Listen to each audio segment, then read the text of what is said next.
Jaleshwar block अंतर्गत 60 number जातीय राजपथ कड़े चलती बजार प्रांगण में आज पूर्वाहन 11 घटिका समय एक अभिनव पनीपरिबा क्रेता विक्रेता सम्मेलन Baleshwar division Baleshwar deputy registrar Surjini नायकों अध्यक्षतार अनुष्ठित हो जाइछि। उन्नत प्रगति पर चाषी और व्यवसायी सीधासलख मिलन कराइबा एवं कृषि कारोबार को अधिक स्वच्छ और लाभदायक करने यह सम्मेलन मुख्य उद्देश्य थिला बोली समवाय विभाग ओडिशा सरकार तथा साधारण परिचालक ओडिशा राज्य कृषि विपणन ओडिशा सरकार अतिरिक्त शासन सचिव श्रीमती धरित्री मिश्रा वक्तव्य कहिथिले।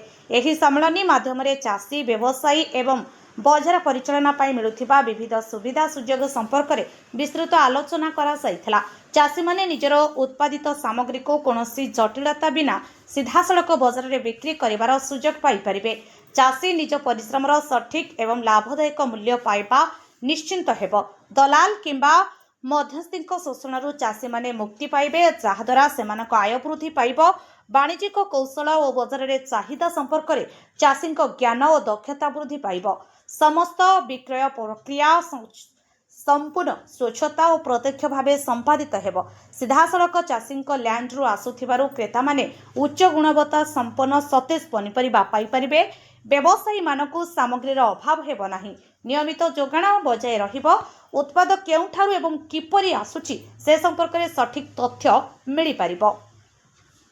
होलसेल किंबा बहुल परिमाण में परिबा किनिबा पाई अनुकूल परिवेश एही व्यावसायिक प्रक्रिया को सुगम करबा पाई चलती बजार प्रांगण में आवश्यक अत्याधुनिक भित्तिभूमि जोगाई दिया जायछि। सठिक ओजन पाई आधुनिक ओजन कंटार व्यवस्था, स्वच्छ नीलाम प्रक्रिया पाई स्वतंत्र नीलाम पिंडी, बड़का उत्पाद को सुरक्षित रखिबा पाई गोदाम घर, गाड़ी मोटर आसीबा और रहिबा पाई प्रशस्त पार्किंग व्यवस्था।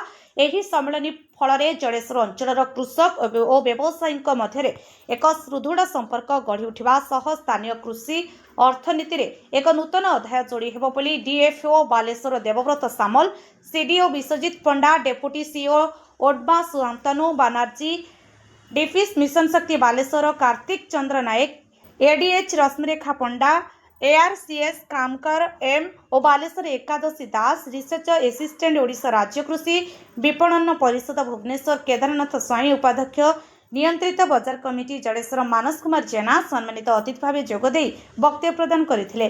जलेश्वर नियंत्रित बजार कमिटीर संपादक सुकांत पात्र उक्त कार्यक्रम को परिचालना करिथबा बेले मनोरंजन सामल, निताई गिरी, अजय दास, चक्रधर दास, प्रलय राज प्रमुख ऑफिसर कर्मचारी माने तथा समस्त सभ्य माने उपस्थित रही सहयोग करथिले। जलेश्वर मनोज कुमार भूयंक रिपोर्ट अपराह्न लाइव।